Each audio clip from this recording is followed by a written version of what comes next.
All right, yo guys, what's going on? It's your boy Aaron, and I'm back here today with another recap. I know we missed yesterday's. To be completely honest with you, I didn't watch the second game, and the first game wasn't really worth talking about too much, so I ended up going out with some friends instead. But today we got two games. We had Celtics and Bucks, and we had Warriors and Grizzlies. Warriors and Grizzlies literally just ended. I just got done watching Morant's post game interview, like on the court, and man, that was a game. But we're gonna start with Celtics and Bucks. Jaylen Brown had an incredible first half. I think he had 22 or 25 or something in the first half. He was incredible. And that was really what this team was missing. He ended the game with 30, but Jason Tatum turned it up in the second half, and it was amazing. They beat the Bucks 109 to 86. Giannis really struggled in the first half of this game. He picked it up in the second half, but overall he ended with a minus 11 plus minus. He had 28 points, 7 assists, 9 rebounds, but he shot 11 for 27 from the field, which is bad for Giannis's standards. So not saying he was bad, but I'm saying for his standards he was bad. JT and Jaylen Brown though, man, had great games. Al Horford continues to show that he is somehow an incredible defender, even though he is a little older. Man, he's been great for them.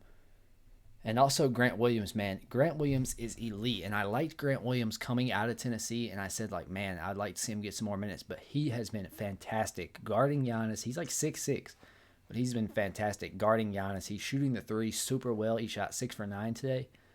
Man, he was great as well.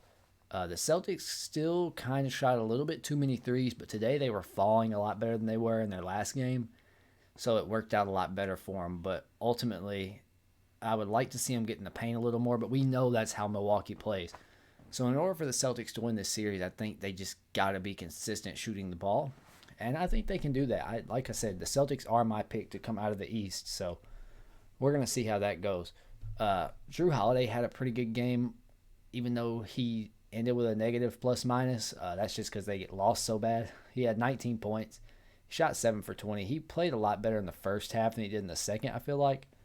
But yeah, ultimately there's not a ton to talk about in that game, but a good game nonetheless. Now we're gonna get into Grizzlies versus Warriors. This game, like I said, just ended. A fantastic game, so fun to watch, and man, being a Memphis fan, it had me on the edge of my seat like the whole time. I was standing up. I watched the games like kind of in my bed, and I was like standing up next to the bed, like hyped, bro, like nervous too. Like man, it was incredible though. Um, Ultimately, it was Curry and Wiggins. Almost felt like versus the Curry, Wiggins, and Poole versus the Grizzlies. And but we're gonna start off talking about the Dylan Brooks call at the beginning of the game. Uh, Ultimately, here's my opinion, and you may not like it, but that's okay. It's a flagrant two. I'm totally okay with them throwing him out of the game. Totally okay with that. If the call on Draymond the last game was a flagrant two, this call on Brooks is a flagrant two. You got to call it consistently. Totally in agreement there. What I don't agree with is Dylan Brooks made a dirty play. He's a dirty player. Memphis was trying to injure him. That was their game plan. No, absolutely not. It was a bad play, a terrible play, and it's unfortunate that Gary Payton landed the way he did. I'm going to say that. If he wouldn't have, and I'm not saying this is his fault, but if he wouldn't have stuck his arm down, that wouldn't have happened. He probably would have had a bruised tailbone, but that arm did not look good to me. But like I said, a terrible play, terrible choice by Dylan Brooks. But I don't think he intentionally was trying to hurt Gary Payton II. Um, and that's just me being honest. I mean, you guys can be mad about it. You can blow up my mentions on Twitter or whatever. But that's my way of seeing it. But no, like I said, I totally agree. He deserved to be ejected. If the foul on Draymond last game wasn't a flagrant two, this was a flagrant two as well, and he deserved to be ejected from the game. And I think most Memphis fans will agree with that, unless they are just super, out of, unless they just are too biased. But I don't think it was a dirty play. And there was one guy on Twitter trying to say that like the plan was to injure Gary Payton II because he plays Ja as the primary defender. I was like, bro, I literally commented and like gave him the numbers that Ja's dropped on Gary Payton II in the last 4 times they've played. It's not good for Gary Payton II. Now I will give him this: Ja didn't have 47 on him, but he consistently scores over 30 points on the Warriors. Ja has always played well against the Warriors, it seems like. He was fantastic tonight. Man, Ja Morant was incredible. I mean, how could you not love watching him play? It was fantastic. He had 18 in the fourth quarter. He finished the game with 47. Uh, and one thing I love about Ja, even if he's missing his free throws at the beginning of the game, which he wasn't this game, he shot 12 for 13. If he's missing them at the beginning of the game, he knocks them down late in the games 90% of the time. I feel like I want to see his like fourth quarter free throw percentage. I know it's got to be way higher than his like throughout the game. But let's not be disrespectful. Stephen Curry had a great game as well. He hit a huge three, banked it in, and man, it was like a little nerve wracking rooting for the Grizzlies in that game. It really was. Um, but it was a good, very, very good game nonetheless. Grizzlies had a lead kind of early, but Warriors steadily stayed in it and kind of walked them down a little bit. And they ended up taking the lead in the fourth, and you're like, oh no, Memphis isn't going to blow this one, right? And they end up winning. And Ja just, in the fourth quarter, he said, give me the ball and get out of the way. I've got this. He was fantastic. He made all the right plays in the fourth, and it really, man, he was great. He shot 5 for 12 from three.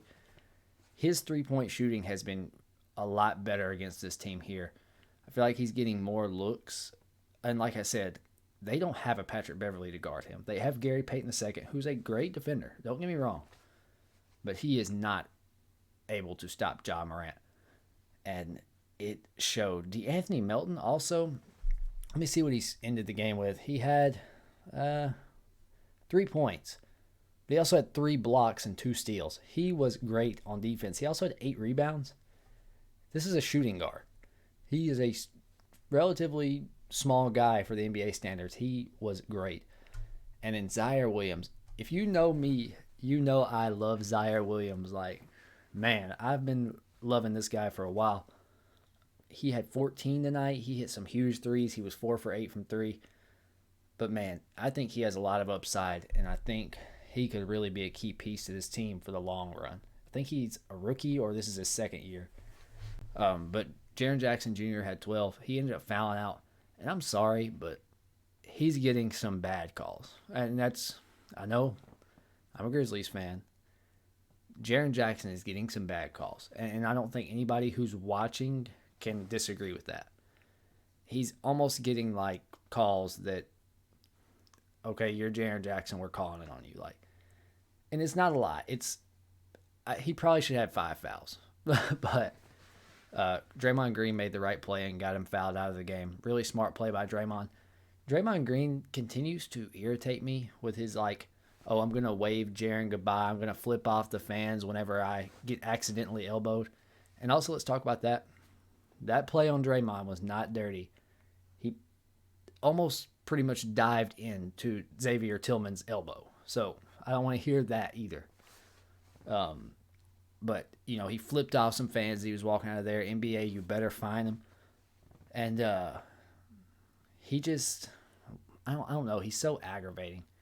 Like, if he was in the Memphis streets, he probably wouldn't live. But hopefully they get him right on the bus. I'm going to say that. Memphis is not a safe place for you, Draymond. Just being honest. But this young Grizzlies team looks hungry. And like I've said before, if they do win this series, great. If they don't, oh well. They are one of the youngest teams in the league, if not the youngest team in the league. They got a lot of time. If they keep this core together, they are going to be elite for a long time. This Grizzlies team is great. They play great together. And this Warriors team is great too. It's going to be a fun series. It's veteran versus youth. It almost feels like the Warriors are kind of, they're the old heads who are trying to run it back and try and get it back. They've been out of it for a couple years, but then you got Memphis over here who's just young, like they don't know no better. They're going at it, and it's great to watch. It's really fun. this is going to be one of the funnest series in the playoffs. Even if it ends in 5 or 6, it's going to be fun to watch no matter what. But that's pretty much all I've got for this recap. Make sure you like this video, subscribe to the channel, head over to my Twitter and follow me. I live tweet a lot of these games. And I'll see you guys all in the next one. Peace.